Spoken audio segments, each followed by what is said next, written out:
De cette session d'information sur Canal 3 Bénin, mesdames, messieurs, voici le titre.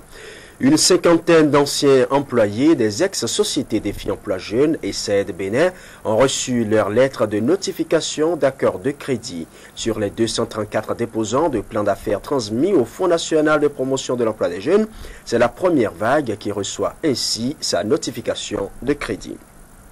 La coalition nationale ABT 2011 se prononce sur le budget général de l'État, exercice 2011, une sortie médiatique qui a permis aux conférenciers de revenir sur ce qu'ils appellent, je cite, faiblesse, incohérence et insuffisance grave. Fin de citation.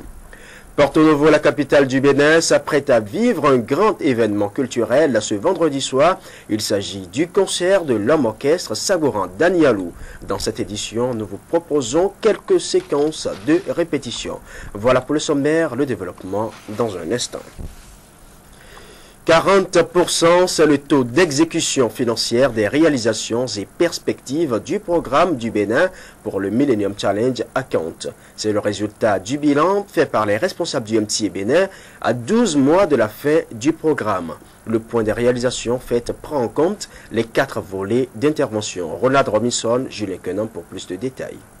Après 4 années de mise en œuvre du programme du Bénin pour le Millennium Challenge Account, il est opportun de rendre compte aux populations sur les réformes en cours dans les 4 domaines retenus par le gouvernement béninois pour faciliter et accroître les investissements et les activités du secteur privé. Qu'ils vous souviennent qu'en mars 2007, nous nous sommes réunis pour vous présenter les composantes de cet important programme de développement financé à hauteur de 307 298 040 dollars américains par les États-Unis d'Amérique à travers le Millennium Challenge Corporation et le gouvernement béninois.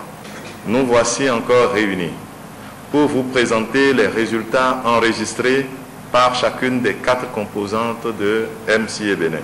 Ces composantes se présentent sous forme des projets accès au foncier, accès aux services financiers, accès à la justice et accès au marché. D'après les documents présentés à cette séance, une nette amélioration se dégage par rapport aux réalisations du MCA Bénin. Des réalisations visant à faciliter les droits de propriété foncière, la promotion des investissements et des services financiers, le renforcement des capacités du système judiciaire à régler des litiges et enfin l'amélioration des infrastructures du port de Cotonou afin de faciliter l'accès au marché. Tout ceci à un taux d'engagement financier de 76% contre un taux de décaissement de 40%. Je voudrais insister sur la nécessité de terminer et de bien terminer toutes les activités programmées. Terminer toutes les constructions relève aussi bien de la responsabilité des prestataires béninois que du gouvernement.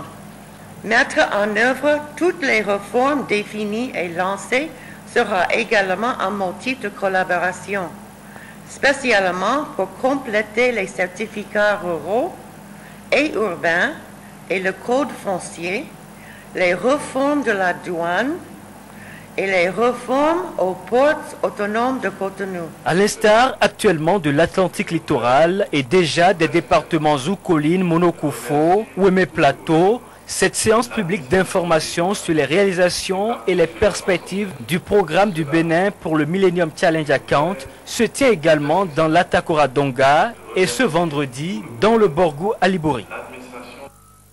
En attendant la fin du programme MCA Bénin, les réalisations se poursuivent et dépasseront peut-être le taux financier de 40% avant la date butoir. Et en effet, autorités communales et propriétaires terriens se sont rencontrés hier jeudi à Lokossa pour une séance d'échange. Des discussions ont porté sur le titre foncier et la nécessité de sécurisation des terres à Siamakani, à Siambo. Les difficultés dans la gestion du foncier dans la commune de Lokossa ont amené les autorités à solliciter l'aide du Millennium Challenge Account Bénin pour entretenir les populations sur ses avantages. Lokossa est l'une des communes qui bénéficient du projet accès au foncier. Nous allons voir comment nous allons aborder le problème à nouveau pour que nos populations puissent vraiment bénéficier de ce projet. Je pense que c'est dans ce cas qu'ils sont là. Et je voudrais vous inviter à beaucoup de responsabilités pour qu'à l'issue de ces échanges-là, nous ayons des armes qui puissent nous permettre, bien sûr, de voir le problème sur le terrain et pour que nous puissions nous en sortir vainqueurs. Comment procéder à la mutation du permis d'habiter en titre foncier? C'est la principale préoccupation abordée au cours des échanges. Les statistiques révèlent que dans cette commune, seulement 103 dossiers sur 598 ont été collectés, soit 17%, un taux largement en deçà de l'espérance de la première phase. Je crois que ces chiffres sont parlants. S'il y en a qui ont plus besoin de sécurisation pour des besoins d'investissement, je crois que c'est beaucoup plus à l'OCOSA qu'il faut les chercher, et non à Plaoué et Grand Popo. Le directeur du projet accès au foncier du Millennium Challenge Canto Bénin a informé que la deuxième phase a été lancée depuis le 6 décembre. Elle prendra fin le 15 février 2011. Remise de lettres de notification d'accord de crédit du gouvernement aux employés des ex-sociétés Défi Emploi Jeunes et SAED Bénin. Ils sont au total 50 promoteurs pour cette première vague à bénéficier de cet accord de prêt sur les 234 déposants de plan d'affaires transmis au Fonds national de promotion de l'entreprise et de l'emploi des jeunes. Ronald Robinson, Julien Quenam pour plus de précisions. L'attente aura été très longue, mais enfin le bout du tunnel apparaît pour ces ex-employés des ex-sociétés Défi Emploi Jeunes et SAED Bénin.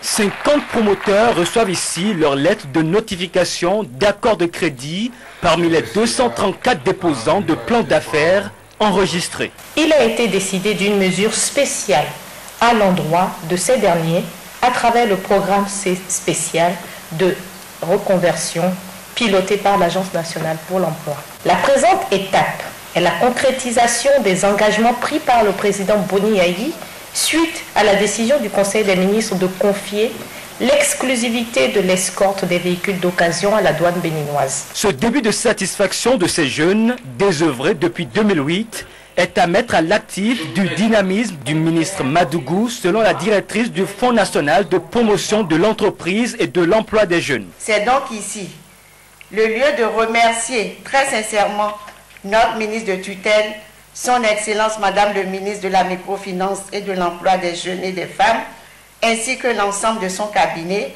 pour avoir favorisé la mobilisation d'une enveloppe de 2 milliards de francs CFA, rendue disponible par le gouvernement malgré les contraintes budgétaires. Les contraintes budgétaires n'étaient pas les seules difficultés qui ont entravé la réalisation de ce vœu cher au président de la République, ont confié ses responsables en charge de l'emploi des jeunes.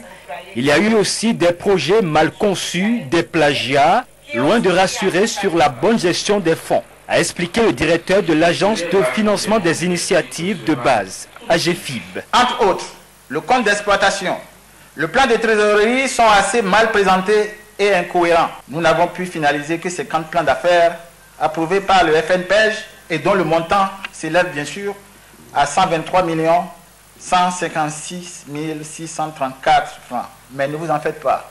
Nous continuons de travailler méthodiquement, inlassablement. Et les autres bénéficiaires seront également servis. Je vous en donne la parole. Désormais partenaire du FNPEJ, après la signature d'une convention libellée dans le cadre de l'exécution du programme spécial de reconversion, l'AGFIB apportera son expérience dans le suivi, le coaching et le recouvrement des fonds prêtés. On ne s'arrêtera pas en si bon chemin. Sachez que les ressources sont disponibles, donc nous n'avons plus de blocage majeur. Et je continuerai à leur mettre la pression pour que l'étude des dossiers restants aille très vite. Enfin, Ricky Amadougou exhortera ses promoteurs à plus de patriotisme et d'esprit citoyen dans la gestion de ces crédits. Pour son implication personnelle. Et pendant que la jeune génération se bat pour s'assurer un travail plus ou moins salvateur, le troisième âge est quant à lui remercié pour service rendu à la nation. 12 enseignants du primaire étaient à l'honneur ce jeudi dans la commune de Bopa. Ils sont admis à la retraite, mais avant d'aller se reposer, ils ont eu droit à des hommages mérités de la part de leurs jeunes collègues encore en service. C'était à la Maison du Peuple de Bopa, à Somokani, à Siongon, nous relate l'événement. Ils sont 12 enseignants du primaire qui ont fait valoir leur droit à la retraite après de bons et joyeux services rendus à la nation. 12 enseignants de la circonscription scolaire de Bopaki, pendant une trentaine d'années, ont contribué à la formation des cadres aptes au développement du Bénin. Un mérite reconnu par leurs collègues encore en service. Aguerris, vous vous êtes résolument mis à la tâche. Vous vous êtes acharnement défendu contre vents et marées, pluie et poussière, nuit et soleil, pour préparer et former efficacement des générations futures pour notre pays en général et pour la commune de Bopa en particulier. Vous avez sensibilisé, vous avez touché les cœurs. Il y a eu de résistance, mais vous êtes parvenus à convaincre. Soyez-en remerciés.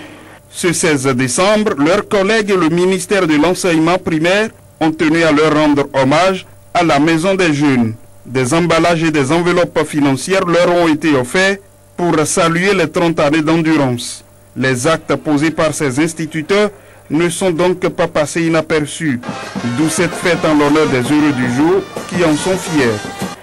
Cette noble tâche, nous l'avons accomplie et c'est de cela qu'il s'agit ici, pour laquelle vous manifestez aujourd'hui votre témoignage, celui de nous recevoir et de célébrer avec faste nos 33 années de bons et loyaux services rendus à l'État béninois en général et à la commune de Bopa en particulier.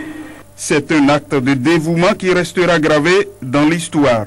Ce que vous avez semé, l'amour du cœur autour de vous et en vous ne périra jamais, même si vous-même périssez.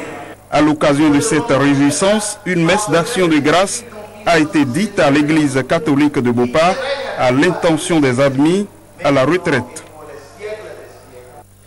Le milliard mis par le gouvernement à la disposition des femmes des marchés gérés par la Sogema n'est visiblement pas du goût de toutes les bénéficiaires. Pour elles, cette assistance est loin de résoudre leurs nombreuses difficultés. Les femmes du marché international de Dantokpa, par exemple, brandissent plutôt le problème de la mévente, comme nous le souligne Jean-Edmé Tokpe dans ce reportage. Les femmes du marché d'Dantokpa gagnent 1 milliard de francs CFA. C'est le Conseil des ministres du 9 décembre dernier qui annonce la bonne nouvelle. Cette mesure prend également